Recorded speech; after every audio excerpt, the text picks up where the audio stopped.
Semua sektor perekonomian tentu terdampak pandemi COVID-19.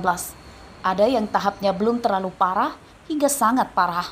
Salah satu yang terdampak sangat parah adalah sektor pariwisata. Kondisi ini dialami para pengusaha penginapan untuk wisatawan di Kecamatan Walur, Kabupaten Pesisir Barat. Penurunan jumlah wisatawan membuat penyewaan penginapan sepi dan bahkan hampir tidak ada pengunjung dalam beberapa waktu belakangan. Kondisi itu membuat usaha mereka ambruk. Sebelum masa pandemi COVID-19, setiap hari ada saja wisatawan mancanegara yang menginap. Namun kini sudah sekitar setahun lebih, tidak ada sama sekali wisatawan asing yang datang.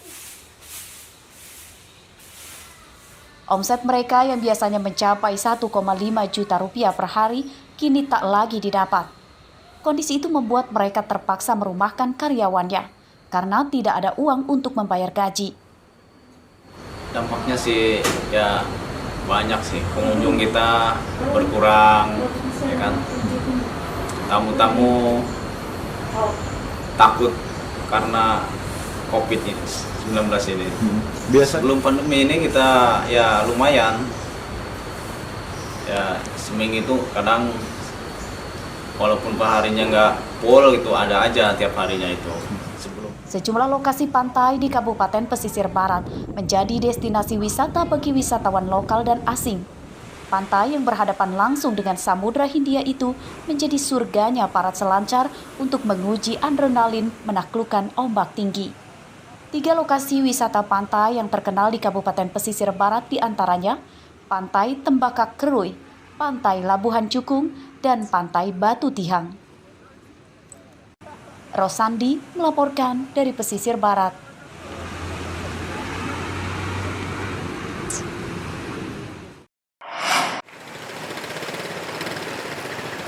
Mobil Polsek Kemiling Bandar Lampung difungsikan untuk mengangkut ramuan jamu empon-empon dan multivitamin pada Minggu pagi.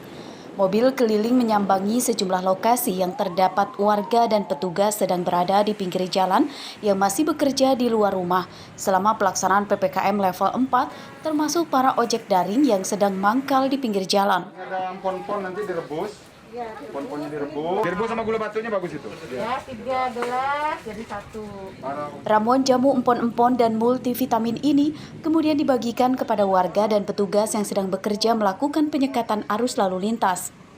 Tujuannya agar bisa membantu menjaga imunitas tidak turun sehingga tidak rentan tertular COVID-19. Ada empon-empon nanti direbus, ada maskernya juga.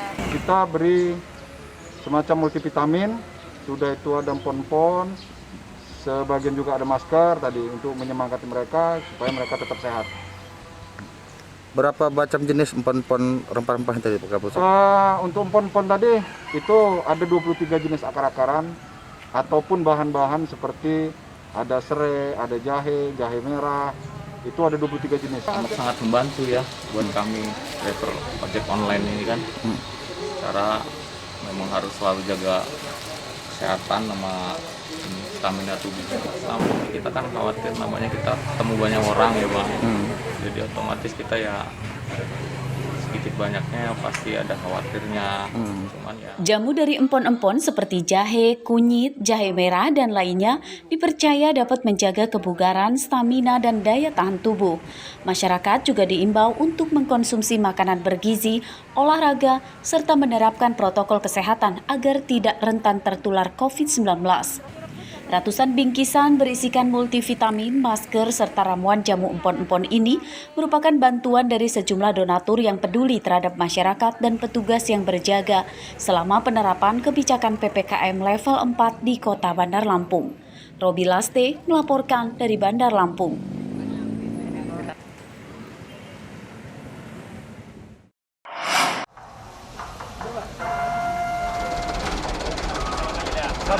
Berdasarkan data dari pengelola Jalan Tol Trans Sumatera atau JTTS PT Hutama Karya, sebanyak 65% penyebab kecelakaan di jalan tol adalah dari pengemudinya yang mengantuk.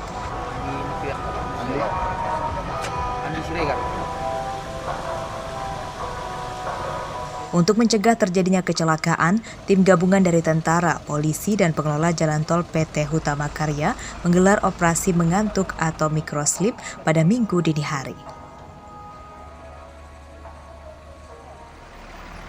Operasi dilakukan di tempat peristirahatan atau rest area, kilometer 306, ruas terpeka atau ruas terbanggi besar Pematang Panggang dan Kayu Agung. Kendaraan pribadi hingga truk dihentikan oleh petugas dan diarahkan untuk istirahat sejenak di rest area. Kendaraan maupun kondisi kesehatan pengemudi juga diperiksa. Faktor kecelakaan yang terjadi di jalan tol 60% disebabkan karena faktor manusia. Dari faktor manusia itu adalah 50% mengantuk dan 10%-nya lalai. Jadi, operasi mengantuk ini dilakukan untuk menekan angka kecelakaan yang terjadi di jalan tol. Para pengendara juga mengakui bahwa terkadang mereka kerap lalai dengan kondisi fisik saat di jalan tol. Mereka merasa sangat terbantu dengan kegiatan operasi mengantuk ini. Ya cukup baik sih. Dengan adanya kayak gini kan semua yang ibaratnya itu yang para driver yang jalan sini kalau mengantuk kan bisa istirahat. Kalau untuk perjalanan jauh loh, kalau dekat ya sini-sini aja gitu. Ini Mas tujuan kemana Mas? Ke Lampung Tengah Pak. Ke Lampung Tengah, ini driver? Iya Pak. Operasi dilakukan pada dini hari karena pada waktu itulah pengendara sering kurang waspada. Kadang mereka memaksakan mengemudi meski sudah mengantuk. Dalam operasi juga disediakan kopi serta cemilan gratis bagi para pengemudi yang beristirahat. Arsadi Saputra melaporkan dari Lampung Tengah.